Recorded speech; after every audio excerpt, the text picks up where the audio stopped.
Hello student, I am Sonam. Welcome back to my YouTube channel Apna Vidyalaya. आज के इस video में हम आप सभी को बताएंगे क्लास 10 सामाजिक विज्ञान अर्धवार्षिक परीक्षा 2025-26 का बिल्कुल वायरल पेपर बताएंगे। जितने भी स्टूडेंट क्लास 10th में हैं उनके लिए वीडियो बहुत ही मोस्ट इंपॉर्टेंट है, क्योंकि यहाँ पे हम आप सभी को class 10 social science half yearly examination का एक ऐसा क्वेश्चन पेपर बताएंगे जो आप सभी के सभी जिलों में यही पेपर वायरल हो चुका है, सभी जगह यही पेपर आएगा, ठीक है, और सभी स्कूलों में यही पेपर आ रहा है। तो जितने भी बच्चे इस सामाजिक विज्ञान के पेपर को तैयार करके जाएंगे वो बिल्कुल टॉपर बन के आएंगे। ये मेरी 100% गारंटी है, कुछ 100% गारंटी है कि टॉपर बन के आएंगे। हम यहाँ पे आपको पूरे के पूरे उत्तर के साथ बताएंगे, आंसर के साथ बताएंगे। तो सबसे पहले आप लोग इस वीडियो को लाइक कर दीजिए, चैनल पे नहीं तो चैनल को सब्सक्राइब करके बेल आइकन को जरूर प्रेस कर दीजिए, और आप लोग इस वीडियो को अपने सभी दोस्तों में जरूर शेयर कीजिए। सबसे पहले यहाँ पे अनुक्रमांक और यहाँ पे आपको नाम लिखना है। इसके बाद ये जो सामाजिक विज्ञान का पेपर, इसमें आपको समय 3 घंटा 15 मिनट का दिया जाएगा, ठीक है, और ये पूर्णांक 70 का रहेगा, और कहीं कहीं ये आपको 80 और 90 का भी देखने को मिल जाएगा। तो इसको लेकर, पूर्णांक को लेकर आपको घबराना नहीं है, क्योंकि ये पूर्णांक जो है अलग अलग जगहों पर अलग अलग पूर्णांक होते हैं, आते हैं। इसके बाद देखिए निर्देश दिया कि प्रारंभ के 15 मिनट परीक्षार्थी को प्रश्न पत्र पढ़ने के लिए निर्धारित है, ठीक है। इन 15 मिनट में आपको इस क्वेश्चन पेपर को ध्यान से जरूर पढ़ लेना है। और उसके बाद हम आप सभी को बता दें कि ये क्वेश्चन पेपर सबसे वायरल सामाजिक विज्ञान का पेपर है, यानी इसमें सभी क्वेश्चन वेरी मोस्ट इंपॉर्टेंट है और आपके एग्जाम में 100% पूछा जाएगा। तो हम आपको बता दें कि ये आपके अर्धवार्षिक परीक्षा के लिए तो 100% इंपॉर्टेंट है, बाकी 50% क्वेश्चन इसी पेपर से आपके बोर्ड एग्जाम में भी आएंगे। तो आप सभी लोग, यानी जितने भी बच्चों का अर्धवार्षिक परीक्षा चल चुका है वो भी इस पेपर को, ठीक है, देखें, क्योंकि 50% क्वेश्चन इसी पेपर से आपके बोर्ड एग्जाम में आएगा, और जितने लोगों का नहीं चला है उनके लिए ये पेपर 100% इंपॉर्टेंट है। तो यहाँ पे देखिए, ये आपका पूरा पेपर 70 नंबर का है। इसमें 20 नंबर का पहले बहुविकल्पी क्वेश्चन रहेगा, उसके बाद 50 अंक का इसमें वर्णनात्मक प्रश्न रहेगा। सबसे पहला क्वेश्चन यहाँ से स्टार्ट होता है, जो वेरी मोस्ट इंपॉर्टेंट और फिक्स क्वेश्चन है। पहला क्वेश्चन है, ऑटो और बिस्मार्क का संबंध किस देश से था? पहला क्वेश्चन बहुत इंपॉर्टेंट है। 4 ऑप्शन आपके सामने, जर्मनी, ब्रिटेन, इटली और फ्रांस, ठीक है। तो ऑटो और जो है बिस्मार्क का संबंध जो था वो जर्मनी से था। ऑप्शन नंबर यहाँ पे ए राइट हो जाएगा। अगला क्वेश्चन नंबर 2, फ्रांस की क्रांति कब हुई थी? ये तो बिल्कुल वायरल क्वेश्चन है, ये तो कंफर्म है कि आपके एग्जाम में जरूर आएगा। 1760, ठीक है, 1770, 1789 और 1795, ठीक है। यहाँ पे 4 ऑप्शन दिया है, जिसमें से देखिए जो फ्रांस की क्रांति हुई थी ना, वो लुई 16वें राजा के शासन काल में, लुई 16वां वहां का राजा था उस समय, उसके शासन काल में 1789 ईस्वी में हुआ था। ऑप्शन नंबर यहाँ पे सी राइट हो जाएगा। अगला क्वेश्चन यहाँ पे आप लोग देखिए, 3rd क्वेश्चन दिया हुआ है कि 1944 में ब्रिटेन वुड्स सम्मेलन कहाँ आयोजित किया गया था? ये भी इंपॉर्टेंट क्वेश्चन है। तो देखिए यहाँ पे 4 ऑप्शन है, फ्रांस, ब्रिटेन, अमेरिका, भारत। तो यहाँ पे अमेरिका में आयोजित किया गया था। ऑप्शन नंबर यहाँ पे सी राइट है। क्वेश्चन 4था दिया हुआ है, प्रथम विश्व युद्ध प्रारंभ हुआ था, ठीक है, प्रथम विश्व युद्ध कब प्रारंभ हुआ था? 1910 में, 1911, 1914 या 1920 ईस्वी में? तो ये जो हुआ था ये 1914 ईस्वी में हुआ था। ऑप्शन नंबर सी राइट है। क्वेश्चन नंबर देखिए 5वां दिया है, समवर्ती सूची से संबंधित विषय नहीं है, नहीं है पूछ रखा है। इसमें से कौन सा विषय नहीं है? तो वो विदेशी है, यानी विदेशी मामला, ठीक है। तो ऑप्शन नंबर यहाँ पे डी राइट हो जाएगा, ये विदेशी मामला लिखा हुआ है। अगला क्वेश्चन देखिए है 6 नंबर का, संविधान के अनुसार भारत की राज्य भाषा है। संविधान के अनुसार जो भारत की राज्य भाषा है ना, वो हिंदी है। ऑप्शन नंबर यहाँ पे ए राइट हो जाएगा। अगला क्वेश्चन नंबर 7 दिया है, निम्नलिखित में से कौन सा खनिज आधारभूत है? मैग्नीज, अभ्रक, लौह अयस्क या तांबा? तो वो है लौह अयस्क। ऑप्शन नंबर यहाँ पे सी राइट हो जाएगा। अगला है क्वेश्चन नंबर 8वां, निम्नलिखित में से कौन सा ऊर्जा का परंपरागत स्रोत है? ठीक है, सौर ऊर्जा, कोयला, पवन ऊर्जा या ज्वारी ऊर्जा? तो परंपरागत यहाँ पे सौर जो है ऊर्जा का स्रोत पूछ रखा है, तो वो हो जाएगा कोयला। ऑप्शन नंबर यहाँ पे बी राइट हो जाएगा। क्वेश्चन नंबर 9 है, विश्व व्यापार संगठन की स्थापना निम्नलिखित में से किस वर्ष में हुई थी? बहुत इंपॉर्टेंट क्वेश्चन है ये भी। तो देखिए यहाँ पे दिया है कि 1986 ईस्वी में, 1995 में, 2001 में या 2004 में, ठीक है। तो वो जो हुआ था ना, वो 1995 में हुआ था। ऑप्शन नंबर बी राइट है। अगला क्वेश्चन देखिए 10 नंबर। इससे पहले हम आपको बता दें क्लास 10th के ऑल सब्जेक्ट की पेपर हमारे चैनल पे बन चुकी है पूरे आंसर के साथ। तो अगर आप लोग वीडियो नहीं देखे हैं तो चैनल पे हमने प्लेलिस्ट क्रिएट कर दिया है, वहां से आप लोग देख सकते हो। अदरवाइज इस वीडियो के लास्ट में भी हम इंड स्क्रीन लगा देंगे, यहाँ से भी आप लोग देख सकते हैं। ठीक है, देखिए भारत में वायु परिवहन का राष्ट्रीयकरण कब किया गया था, यानी कब किया गया, वायु परिवहन का राष्ट्रीयकरण कब किया गया था पूछ रखा है। तो वो जो है वो 1953 ईस्वी को किया गया था। ऑप्शन बी राइट है। 11 क्वेश्चन है, निम्नलिखित में से इस्पात बनाने में किस खनिज का प्रयोग किया जाता है, किस खनिज का प्रयोग किया जाता है, तो वो मैग्नीज का प्रयोग किया जाता है। ऑप्शन नंबर बी राइट है। क्वेश्चन 12 है, इससे पहले बता दें क्लास 10th के बोर्ड एग्जाम के भी वायरल पेपर की वीडियो बन चुकी है।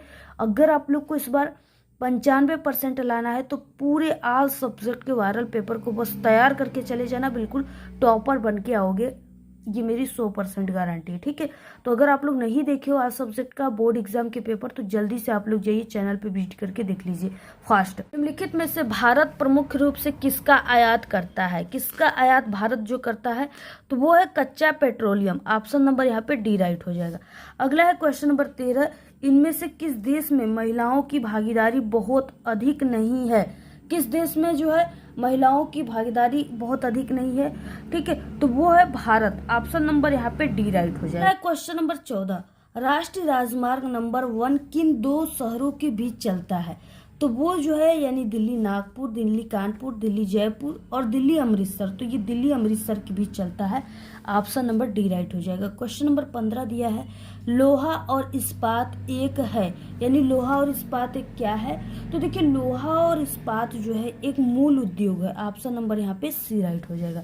अगला क्वेश्चन नंबर 16, निम्नलिखित में से कौन सा देश वियना की कांग्रेस में शामिल नहीं हुआ, कौन सा देश जो है वियना की कांग्रेस में शामिल नहीं है, तो वो है स्विट्जरलैंड। ऑप्शन नंबर यहाँ पे डी राइट हो जाएगा। क्वेश्चन 17 है, देखिए सरकार के द्वारा निर्धारित बाधाओं या प्रतिबंधों को हटाने के रूप में जाना जाता है, किसको हटाने के रूप में जाना जाता है, तो वो है उदारीकरण। ऑप्शन नंबर यहाँ पे डी राइट हो जाएगा। अगला क्वेश्चन नंबर 18, कांग्रेस अधिवेशन सितंबर 1920 में कहाँ हुआ था, जो है कलकत्ता, दिल्ली, बम्बई या लाहौर। ठीक है, तो वो हुआ था कलकत्ता में, जिसे कोलकाता भी कहते हैं। ऑप्शन नंबर ए राइट है। क्वेश्चन नंबर देखिए 19 है, खरबूजा कौन से मौसम की फसल है, खरबूजा जो है कब बोई जाती है, तो ये जायद की फसल है। ऑप्शन नंबर सी राइट है।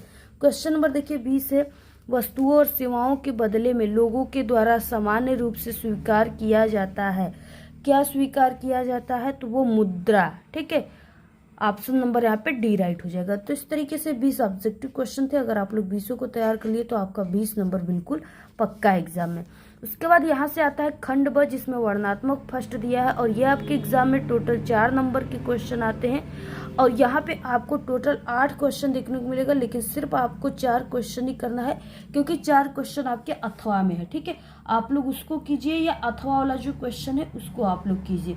तो यहाँ पे देखिए पहला क्वेश्चन सबसे पहले कि यहाँ पे दिया कि निम्न प्रश्नों के उत्तर प्रत्येक के लगभग आपको 80 शब्दों में देना है। ठीक है, 80 शब्द का मतलब कि आपको इस क्वेश्चन का आंसर 1 से 1.5 पेज में आप सभी को देना है, तभी आपको पूरे नंबर मिलेंगे। ठीक है, तो यहाँ पे देखिए आपको पहला क्वेश्चन क्या दिया, इसको अच्छे से ध्यान से तैयार कर लेना, बहुत इंपॉर्टेंट सभी क्वेश्चन है। और हम आप सभी को बता दें कि इससे पहले ऑल सब्जेक्ट की पेपर की वीडियो बन चुकी पूरे आंसर के साथ, तो आप लोग उसको भी देख लेना। तो पहला क्वेश्चन देखिए कि भारतीय अर्थव्यवस्था पर महामंदी के किन्हीं 3 प्रभावों का उल्लेख कीजिए। ये आपके बोर्ड एग्जाम में भी आता है ये क्वेश्चन हर साल। ठीक है, बहुत इंपॉर्टेंट क्वेश्चन है, तो आप लोग इसका आंसर लिख लीजिएगा। जैसे महामंदी का मतलब है कि ये ना महामंदी जो था भारत में जब आया था तो उस समय बहुत ही गरीबी आ गई थी, भारत की आर्थिक स्थिति जो है खराब हो चुकी थी। और महामंदी में क्या होता था कि किसान जो थे, मजदूर जो थे, वो अपने फसल उगाए थे और फसल का जो आयात निर्यात था यानी दूसरे देशों से हमारे देशों में, हमारे देशों से दूसरे देशों में वो बंद कर दिया गया था, जिसके कारण जो किसान के फसल थे, अनाज थे, वो क्या है कि बाहर नहीं जा पाए, दूसरे देश में नहीं बिक पाए, जो कि अपने ही देश में रह गए और अपने देश में आधे से ज़्यादा लोग खेती ही कर रहे हैं, तो खरीदेगा कौन उसे। तो वो उनके अनाज रह गए और जो है खरीदने वाले लोग कम पड़ गए और अनाज सब ज़्यादा हो गया, जिसके कारण अनाज उनके जो भी वस्तुएं थी उनकी कीमत घट गई। यानी उनको अपने लागत के कम, लागत जितना लगा है उससे भी कम दाम में उनको वस्तुओं को बेचना पड़ा, जिससे कि उन्हें भारी जो है गिरावट और भारी जो है नुकसान का सामना करना पड़ा। यही चीज़ें हैं महामंदी का, आप लोग लिख लेना। उसके बाद देखिए इसमें आपको यानी कि 3 प्रभाव लिखना है। तो पहला प्रभाव हो जाएगा निर्यात में कमी, यानी आयात निर्यात में कमी हो गया, कृषि उत्पादों कीमतों में गिरावट, सरकार की राजस्व में कमी। यही 3 प्रभाव लिख लेना। क्वेश्चन अथवा में दिया है, देखिए ब्रेटन वुड्स समझौता क्या था, इसका क्या उद्देश्य था, ये भी इंपॉर्टेंट क्वेश्चन है, तो आप लोग इसको भी तैयार कर लेना। पहले कि देखिए ब्रेटन वुड्स समझौता का उद्देश्य द्वितीय विश्व युद्ध के बाद अंतर्राष्ट्रीय आर्थिक सहयोग को बढ़ावा देने और वैश्विक वित्तीय स्थिरता स्थापित करना था, यही इसका मुख्य कारण था। उसके बाद इसका कई अर्थ है, जैसे ब्रेटन वुड्स समझौता जो है 1944 में संयुक्त राज्य अमेरिका में हुआ था। ठीक है, किस स्थान पे हुआ था, तो वो ब्रेटन वुड्स नामक स्थान पे आयोजित हुआ था, जिसके कारण इसे ब्रेटन वुड्स कहा जाता है। तो ये चीजें लिख दी। इसका उद्देश्य आपको लिखना, तो इसका मुख्य उद्देश्य युद्ध के बाद की दुनिया में आर्थिक स्थिरता और पुनर्निर्माण सुनिश्चित करना था, ये लिख सकते हो। उसके बाद 3-4 आपको हेडिंग लिख देना है, जैसे विनिमय दर की स्थिरता, अंतर्राष्ट्रीय व्यापार को बढ़ावा देना, पुनर्निर्माण और विकास में सहायता करना, ये सब चीजें आप सभी को लिख देना है। ठीक है, तो आप लोग लिख लेना, इंपॉर्टेंट क्वेश्चन है, ये आपके बोर्ड एग्जाम में भी आता है। अगला क्वेश्चन देखिए है 2 नंबर का, और ये 4 नंबर के क्वेश्चन है, सभी क्वेश्चन 4 नंबर के हैं। लोकतंत्र किस प्रकार उत्तरदायी है, जिम्मेदार और वैध सरकार का गठन करता है, इस तरीके से दिया हुआ है।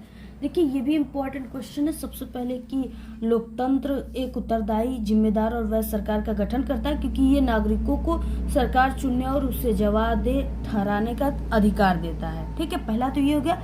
उसके बाद देखिए उत्तरदायी सरकार, यानी लोकतंत्र में सरकार जनता के प्रति उत्तरदायी होता है। यदि सरकार जनता की इच्छा के अनुसार काम नहीं करती तो जनता अगले चुनाव में उसे बदल सकती है। ठीक है, और जिम्मेदार सरकार में आपको लिखना है कि लोकतांत्रिक सरकारें अपने निर्माणों और नीतियों के लिए जिम्मेदार होती है। वे सार्वजनिक बहस और चर्चा के माध्यम से जो है निर्णय लेती है, जिससे पारदर्शिता बढ़ती है। वैध सरकार क्या हो जाएगा, यानी जिम्मेदार सरकार और वैध सरकार का गठन कैसे होता है, तो वैध सरकार का देखिए लोकतंत्र में सरकार को जनता का समर्थन प्राप्त होता है। ठीक है, जिससे उसे वैधता मिलती है। चुनाव के माध्यम से चुनी गई सरकार को कानूनी और नैतिक दोनों रूप से वैध माना जाता है। तो यही चीज है।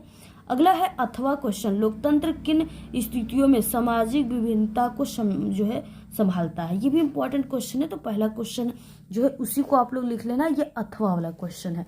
अगला है क्वेश्चन नंबर 3 जो बहुत इंपॉर्टेंट है, ये तो पक्का पेपर में आएगा, बोर्ड एग्जाम में भी पूछा जाएगा। भूक्षरण रोकने के कोई 3 उपाय आपको सुझाना है। ठीक है, तो देखिए यानी कि भूक्षरण का मतलब जो मिट्टियों का कटाव है, जो धरती माँ का बहाव है, ठीक है, जो भूमि का क्षरण हो रहा है, यानी कटाव हो रहा है। सबसे पहले कि ये कटाव किससे हो रहा है, तो ये आप लोग जानते ही हो, हमने कई बार बताया है कि बाढ़ के पानी जो है वो अपने साथ अनेक प्रकार के खेतों और गांवों की मिट्टियों को अपने साथ लेकर जाती है। इसके बाद जो है गर्मियों में लू चलता है, जिसके कारण एक स्थान से दूसरे स्थान पर मिट्टियों के कण चले जाते हैं। तो ये सब चीज़ों से भूक्षरण हो रहा है, अत्यधिक पशुचारण। तो अब आपको रोकना कैसे है, तो जो है अन्नारोपण, यानी ज़्यादातर वृक्ष लगा करके, पेड़ पौधे लगा करके आप लोग ये भूक्षरण को रोक सकते हो। क्योंकि वृक्ष लगाने क्या करते हैं कि मिट्टियों को अपने जड़ों से ऐसे जकड़े होते हैं। ठीक है, जिससे कि मिट्टियाँ एक स्थान से दूसरे स्थान पर बहकर नहीं जाती हैं। तो अत्यधिक वो जो है वरना वृक्षारोपण करके। अगला हो जाएगा हेडिंग कि सीढ़ीदार खेती करके, पहाड़ों ढालों पर सीढ़ीदार खेत बनाने से पानी का बहाव धीमी हो जाती है, जिससे कि मिट्टियों का कटाव कम हो जाता है, रुक जाता है।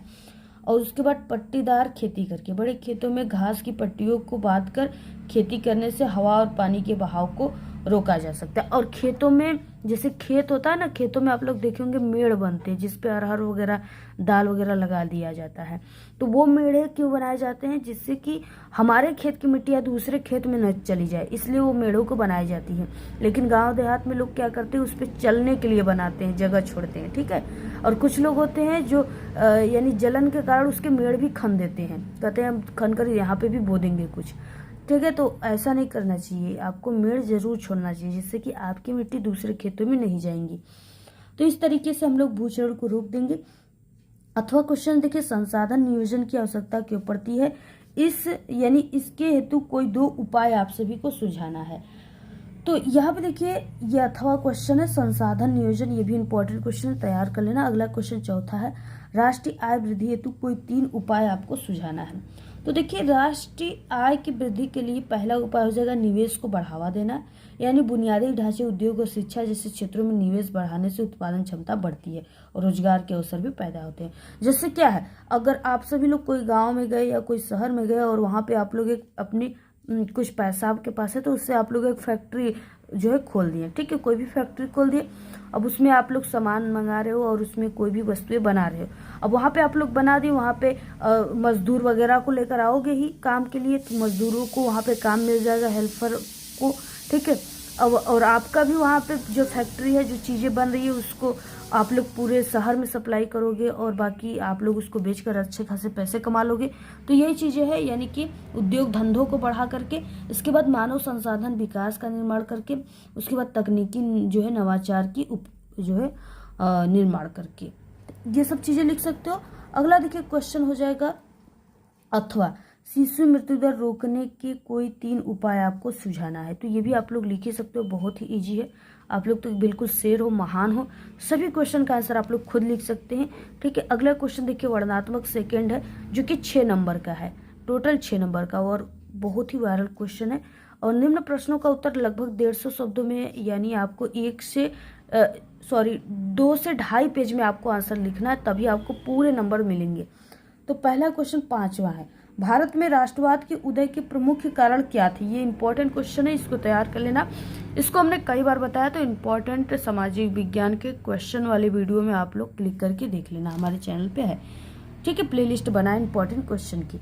अथवा में भारत छोड़ो आंदोलन पर एक संक्षिप्त निबंध आपको लिखना है, तो इसको भी तैयार कर लेना। भारत छोड़ो आंदोलन किसने चलाया था, तो महात्मा गांधी ने चलाया था। कब चलाया था, क्यों चलाया था, ठीक है, इसके कारण क्या थे, यही सब चीजें आपको तैयार कर लेना है। और महात्मा गांधी के यही आंदोलन नहीं, बल्कि उनके जो 3 प्रमुख आंदोलन थे, ठीक है, असहयोग आंदोलन, सविनय अवज्ञा आंदोलन, भारत छोड़ो, तो तीनों को तैयार कर लो, तीनों का सन तैयार कर लीजिए, क्यों चलाया गया था, क्यों स्थगित किया गया, सभी चीजें तैयार कर लो, क्योंकि इससे रिलेटेड क्वेश्चन आपके बोर्ड एग्जाम में और सभी एग्जाम में, ठीक है, लॉन्ग और शॉर्ट दोनों आते हैं, तो इसको तैयार कर लेना। अगला क्वेश्चन नंबर 6 है, संघवाद का क्या अर्थ है। ये तो इंपॉर्टेंट क्वेश्चन, इसको हमने कई बार पेपर में बता चुका है, इससे पहले भी हम सामाजिक विज्ञान के 2-3 पेपर बताए, उसको भी आप लोग तैयार कर लेना, क्योंकि उसमें से भी क्वेश्चन आ सकते हैं। अथवा हम देखिए, भारत एक धर्मनिरपेक्ष देश है, किन्हीं 3 प्रावधानों के आधार पर स्पष्ट करना है।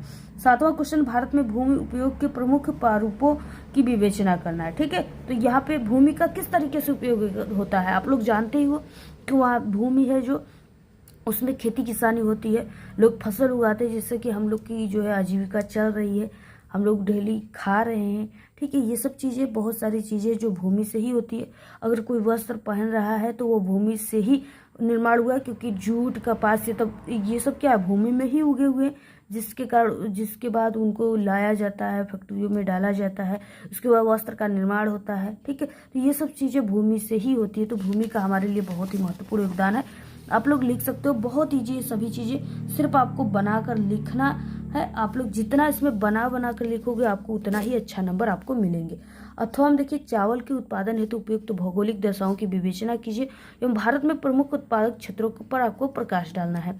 ये भी बहुत इंपॉर्टेंट क्वेश्चन है। जैसे चावल है, यानी धान की खेती के लिए, तो आपको किस प्रकार की मिट्टी चाहिए, यानी कैसी मिट्टी में धान की खेती सबसे अच्छी होती है, और धान की खेती के लिए कौन कौन सी चीज़ों की ज़्यादा आवश्यकता होती है, ठीक है, यानी पानी की कितनी मात्राएं पाई जाती है, ये कब बोया जाता है, कब काटा जाता है, यही सब तो लिखना है, बहुत ईजी है। ये सब तो आप लोग दैनिक जीवन में डेली देख ही रहे हो। कुछ लोग ऐसे भी होंगे जो वीडियो हमारे जो देख रहे हैं, जो चावल यानी कि जो धान की खेती भी किए होंगे, तो उनको तो सभी चीज़ें पता होगा, ठीक है। तो इस तरीके से आप लोग लिख लेना, बहुत ही ये सरल है और ये क्वेश्चन पेपर में ज़रूर आता है। अगला क्वेश्चन है 8वां, प्राथमिक एवं द्वितीयक क्षेत्रों की विशेषताओं की विवेचना करना है, ठीक है।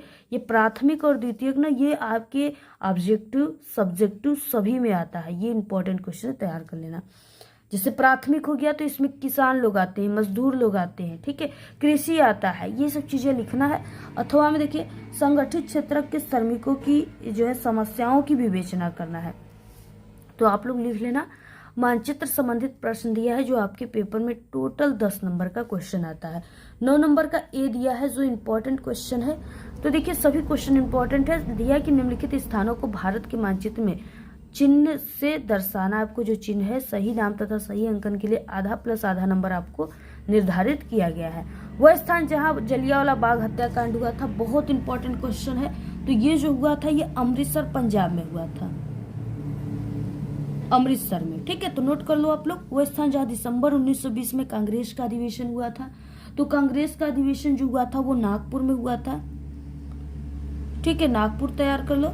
अगला क्वेश्चन, वो स्थान जहां सूती में श्रमिकों का सत्याग्रह चलाया गया था, तो वो गुजरात यानी कि अहमदाबाद गुजरात में चलाया गया था। तो आप लोग यहाँ पे कोई भी लिख सकते हो, जिससे यहाँ पे हम लिख देते हैं अहमदाबाद, अहमदाबाद गुजरात में। वह स्थान जहां 1927 में कांग्रेस का अधिवेशन हुआ था, तो ये मद्रास चेन्नई में हुआ था।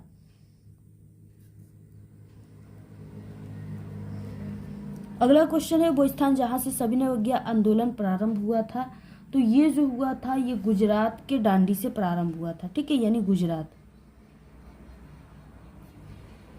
गुजरात के यानी कि डांडी से आप लोग लिख सकते हो इस तरीके से।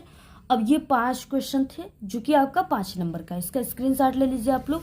अगला क्वेश्चन बी है, 9 नंबर का बी, निम्नलिखित को भारत के दिए गए मानचित्र में दर्शाना है। और आपको अगर मैप को कैसे भरना है, भारत के मानचित्र को, अगर ऐसी वीडियो आपको चाहिए तो आपको यूट्यूब पर जाना है और हमारे चैनल का नाम अपना विद्यालय है, ठीक है। तो आपको सर्च करना है अपना विद्यालय मानचित्र कैसे भरे, तो हमारी ओरिजिनल वीडियो वहाँ पे आ जाएगी, जहाँ पे हम आपको ऐसे 3 ट्रिक बताए हैं जिससे आप सभी लोग बिना पढ़े ही दर्शा दोगे कि ये चीज़ें यहाँ पे है। तो इसको जरूर जाकर देख लेना। देखिए निम्नलिखित को भारत के दिए गए मानचित्र में दर्शाना है। पहला क्वेश्चन है, राजस्थान की राजधानी, ये जो चिन्ह है ना, इसी चिन्ह से दर्शाना है, जो जो चिन्ह दिया उसी से आपको दर्शाना है, तो इससे आपको दर्शाना है। तो राजस्थान की राजधानी जो है जयपुर है, तो इसको दर्शा देना। चाय उत्पादन का प्रमुख क्षेत्र, ये जो चीज है उससे दर्शाना है। तो देखिए प्रमुख क्षेत्र हो जाएगा असम, प्रमुख क्षेत्र क्या हो जाएगा, असम हो जाएगा, यानी पूर्वी भारत। अगला क्वेश्चन है थर्ड, कोई परमाणु ऊर्जा केंद्र, ये जो चिन्ह है त्रिभुज का, इससे दर्शाना है। तो देखिए परमाणु ऊर्जा केंद्र कई है, जैसे तारापुर, कलपक्कम है, और इसके अलावा जो है कई है, रावत भाटा भी है। तो आप लोग तैयार कर लेना। रावत भाटा जो है राजस्थान में, तारापुर महाराष्ट्र में है। तो आप सभी लोग लिख लो तारापुर और रावत भाटा। अगला क्वेश्चन है, ताप्ती नदी चिन्ह के द्वारा आपको दर्शाना है। तो ताप्ती नदी जो है वो मध्य प्रदेश के बैतूल जिले से निकलती है और गुजरात से होते हुए अरब सागर में जो है गिरती है। तो ये कहाँ पे है, ताप्ती नदी अरब सागर में है। कहाँ पे है, अरब सागर। तो जहां पर भी अरब सागर मानचित्र में है उसी जगह आपको ताप्ती नदी को दर्शा देना है। हीराकुंड बांध, आपको जो चिन्ह दिया है इससे दर्शाना है। तो हीराकुंड बांध जो है वो महानदी पर स्थित है, तो इसको आप लोग तैयार कर लो। और महानदी कहाँ पे है, तो ये उड़ीसा में है, ठीक है। तो ये सभी हमने आंसर आपको बता दिया, सभी को तैयार कर लो। बाकी सिर्फ यही तक करना है, ये आपको नहीं करना। ये दृष्टिबाधित के लिए, यानी जिनको कम दिखाई देता है, ये उनके लिए है। तो आप लोग इस सभी क्वेश्चन को तैयार कर लीजिए इसी पेपर में। और इससे पहले भी हम सामाजिक विज्ञान के 2-3 पेपर बताए, उसको भी आप लोग चेक कर लेना, तैयार कर लेना। अगर इतना तैयार कर लेते हो तो आप लोग बिल्कुल टॉपर बन जाओगे। ये हम सिर्फ एक मॉडल बताए हैं, ठीक है, यानी कि ये रियल पेपर नहीं है, ये सिर्फ एक मॉडल है। तो आप लोग इस यानी ऐसे ऐसे क्वेश्चन एग्जाम में पूछे जाते हैं, और बाकी इस क्वेश्चन में से भी आपके सभी क्वेश्चन पूछे जाएंगे। तो इस वीडियो को ज़्यादा से ज़्यादा शेयर कीजिए। अगर आपको इसका पूरा PDF चाहिए तो आप लोग हमारे टेलीग्राम चैनल को ज्वाइन कर लीजिए, और आंसर के साथ आंसर की भी PDF मिल जाएगी टेलीग्राम चैनल पर। और हमें इंस्टाग्राम पर फॉलो कर लीजिए, वहाँ पे भी आंसर के PDF मिल जाएंगे। और ज़्यादा से ज़्यादा आप लोग वीडियो को शेयर कीजिए। इसके बाद आपको किस सब्जेक्ट के जो है वायरल पेपर की वीडियो चाहिए, बोर्ड एग्जाम या हाल फिलहाल, आप लोग ज़रूर कमेंट करके बताइए, हम आपको तुरंत वीडियो प्रोवाइड करा देंगे। और आपका जो है किस दिन कौन सा एग्ज़ाम का हाल फिलहाल एग्जामिनेशन का पेपर है, आप लोग पहले ही हमें कमेंट करके बता दिया करिए, जिससे कि हम आप सभी को जो है पेपर प्रोवाइड करा पाएंगे। Okay, thank you.